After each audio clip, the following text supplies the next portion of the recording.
right, a little bio here on Tamara. So in December of 2019, she was hired as Executive Director of Family House.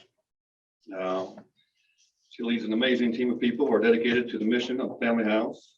She leads the team with the following motto: it is our job to take care of the individuals who are staying with us so they can take care of themselves and or their loved ones.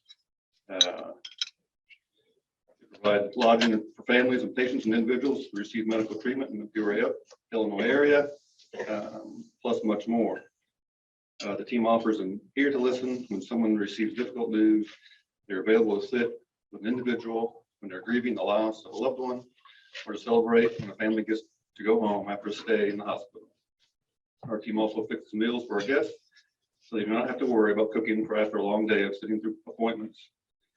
In the spirit of the work we do at Family House, I'm honored to be part of the team that is making a positive difference in the lives of our patients and guests. Welcome, Tamara.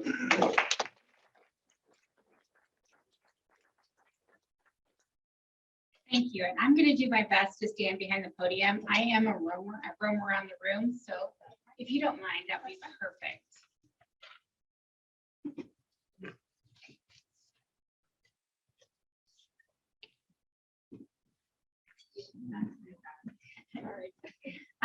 First and foremost, how many of you are familiar with Family House? Okay, great. The majority of you are. Well, I want to take you on a little journey through some of our families and what they come in to do with our house. This is Family House. We've been blessed to be there since 2011.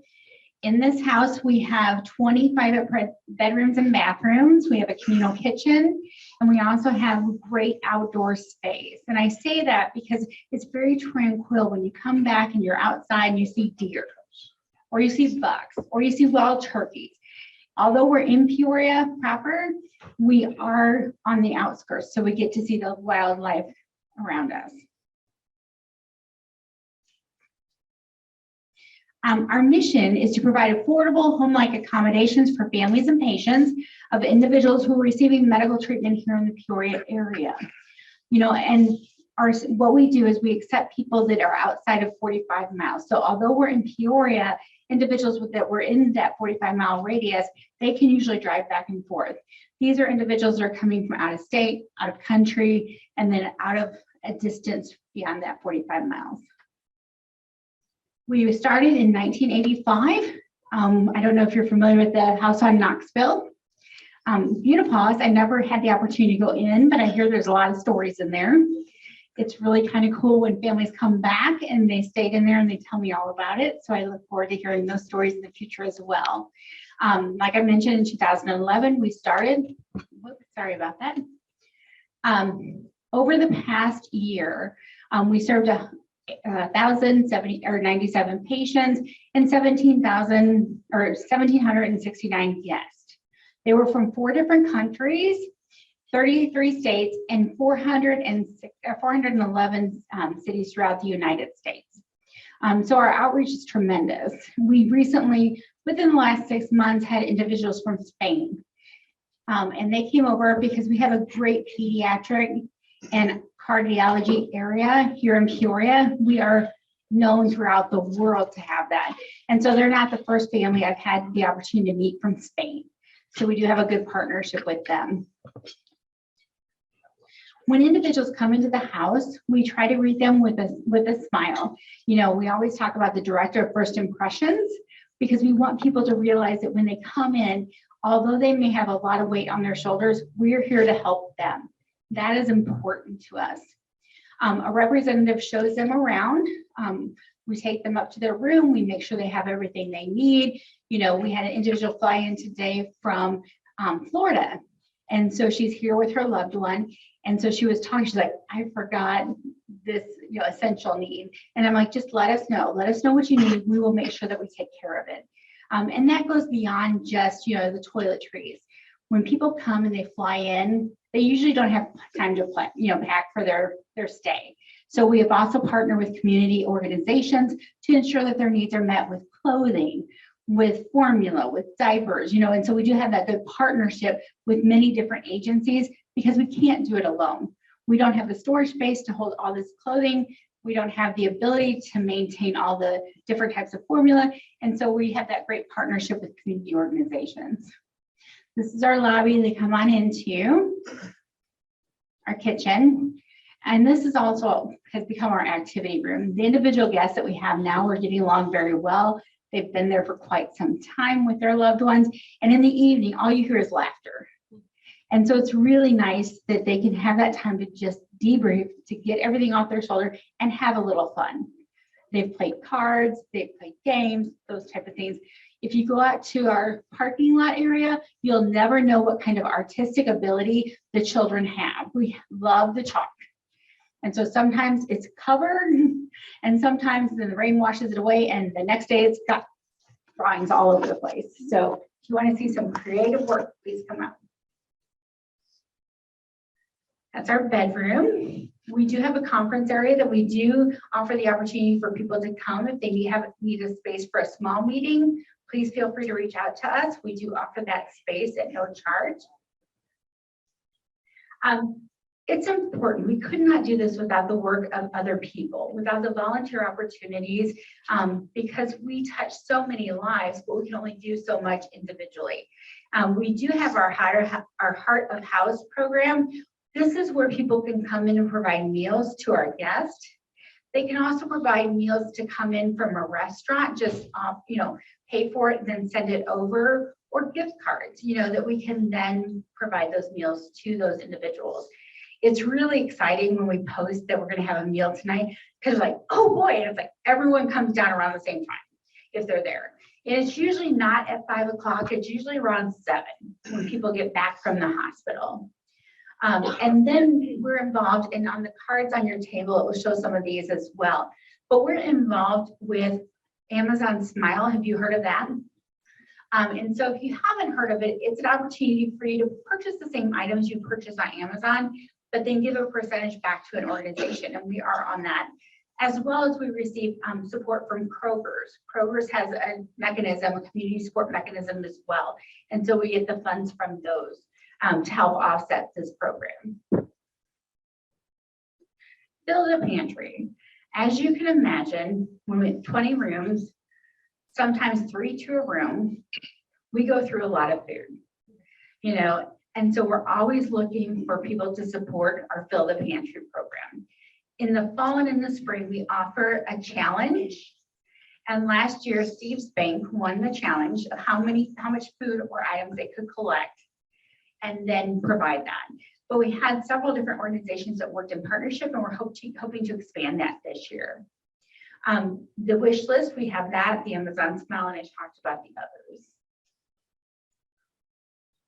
Ways to get involved with fundraising. This is one of my favorite things, to have fun. We have our upcoming Glow Golf. If you haven't heard of it, it's happening on August 12th. There's information. I recommend if you want to participate, you get online as soon as possible. We're almost full, which is a blessing. We're looking for volunteers to help that day. We then have our Rock the House. Have you heard of our Rock the House? Has anyone heard of that? I see some nods. This year, we have combined 2 bands. We'll have Dr. Plunkett and the Heart Menders, which is different doctors that come together. Most of them are from the Chicago area, and they'll be down, providing music with their band. And then we will have Decade of Decadence following them. And so we're kind of being a different group of individuals, but we encourage you to participate in that as well. And then if you want a fun time with children and you want to meet Santa, our very own Santa. Yes, our very own Santa. Please. Steve. Oh. Worst than ever. I couldn't resist. I figured you'd be here to find out anyway. But we are having that on the 10th of December. And what we do there is we offer them breakfast. They have crafts. They have an opportunity to meet Santa and then pick out a gift. Because some of the children around this community don't have a lot of resources. And sometimes they don't get those nicer gifts for Christmas. And so we gather gifts throughout the month of throughout the end of November, 1st of December, and then we go ahead and provide those to the children that day. And I think that's a very positive thing for us to reach the community as well as for children to enjoy their time. Other ways, we have some other different things. We encourage people to do what we call third-party fundraisers. Those can be a variety of things, from envelope parties to having a dinner party with some friends to wine and cheese to sip and paints. Anything that you think of, if that's something that you enjoy doing and would consider providing support to Family House, please let us know. We will be more than happy to work with you on those different third-party fundraisers. And then just a variety of committees we have available. We're always looking for additional community members to join our committees because we don't have the expertise or the diversity that we're looking for at this point. So we're kind of reaching out to different people and just getting different insight into what's happening and providing that support. So we have our board development, which is Steve facilitates that. We have a finance committee. We have a hospitality committee, a philanthropy and stewardship committee. And then we have our fun, what I call our fun committees, which is the golf, the Rock the House, the Breakfast with Santa, those that are planning those individual events. We have those available as well. So if you're interested in any of those, please feel free. I want to leave you with some family quotes. These are things that we collect on a book in our office, in our lobby area. And I think they're just telling of the feeling that people have when they're at the house. Family House was a prayer answered for me. If not for you, I would have spent 3.5 hours on the road every day when all I wanted to do was be with my husband. It's been truly a blessing. This house is so warm and friendly. Thank you. This is such a wonderful place. You made me feel comfortable. When something happens within our lives, it's great to find a place like Family House. Thank you for this house was a blessing. Your team is awesome. I appreciate everything you do. This last one was written by a child, and it just warmed my heart. And it said, it all starts and ends with family. And so what we do at Family House, like Steve mentioned, our job is to really take all the other burdens off their lives. Sometimes they come in and they're like, I don't know what's going to happen. Sometimes they know what's going to happen. It's not always pleasant. And then sometimes they come in and they find out great news. So we build those relationships. And within our team, as you know, not everyone connects with every person. And so my framework and our team's framework is that if you build that relationship and they want to talk, I'll step in and do your role. Because I think it's important that they continue to be supported in any way that they can. And so we all work as a team to kind of step out of our traditional roles and really help each other so that the guests can feel that they're being heard, and being that support throughout. I just wanted to provide you with my contact information. I would also like to welcome each and every one of you to stop by Family House to get more of an intimate tour of what it's like. You'll probably have the opportunity to see some guests, see how they interact as well. So if you're interested in that, please feel free to reach out to me and we'll set up a time to get together. Thank you. Any questions?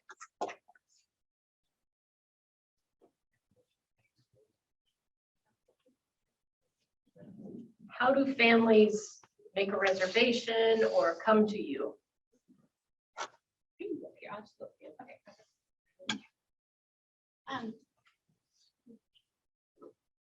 There's a variety of ways we take reservations. One, they can get on our website and they can book a room. We call them not reservations, but request, because we cannot guarantee when people are going to check out. We've been running at almost full capacity. I think prior to the last 2 months, we were at 90%. The last 2 months, we were at 89%. So they can do that. We also take advance requests from doctor's offices. So if they know that they have a patient coming in for a procedure or an appointment, then they can go ahead and fax over the form and the information. And then we also take individual phone calls that day up for them to register. What's the average length of stay for the families? There really isn't an average length of stay. We have individuals that have come stayed with us for approximately a day or two. And then we have one family that stayed with us for over 2.5 years. So it really depends on, you know, what their needs are, what their loved ones' needs are, and where they're coming from. Any other questions? Melissa, did you have anything you wanted to share with the group? No, she just I just wanted to take a minute to introduce Melissa. She is our operational manager. She also is our volunteer coordinator. So if you call in and you receive, you know, talk to Melissa, that's exactly who you're talking with. And I'd like to leave on a story, if that's okay. We had a family that spoke yesterday at our board meeting. The gentleman, they've been through a tremendous journey. The journey started with his girlfriend not feeling well one day. They went to the hospital, to ER the next day. She was there, he was away, and she called him and said, "They're taking me up to delivery." They didn't know she was expecting. So that was the first situation. The baby was premature at about 26 weeks. So they were taken over to Carl because there were some things that at birth didn't work out well, some errors that happened. And so the baby had some additional medical needs that needed to be taken care of. And they were sent over to Carl. Well, while at Carl, they had some more challenges. The baby got a little sicker and they couldn't figure out what was going on. So they transferred this little one to Peoria. So they've been with us for quite some time and will continue to be with us. I want to say that the baby was born the first part of this year at a little over 2 pounds. And now the little guy is pushing 10 pounds. And so just to hear those positive stories of how, babies are this, we don't necessarily see them all the time. We see them when they get about 4 pounds, but when they come in, they're very small. They fit in the palm of your hand, some of these little ones. And so to see them turn out to be 10 pounds and then see them a year from now and 3 years from now, it is just amazing. And so once a family member, a family house, always a family member, a family house. So we encourage them to come back when they're in for doctor's appointments, even if they're not going to stay. And people get an opportunity to see each other again. And so that's such a blessing. But I'm proud to say that this little guy is doing very well. They're hoping, he had some setbacks, but they're hoping he's able to be released fairly soon to go back home. And his home was about 3 hours, 2.5 hours away.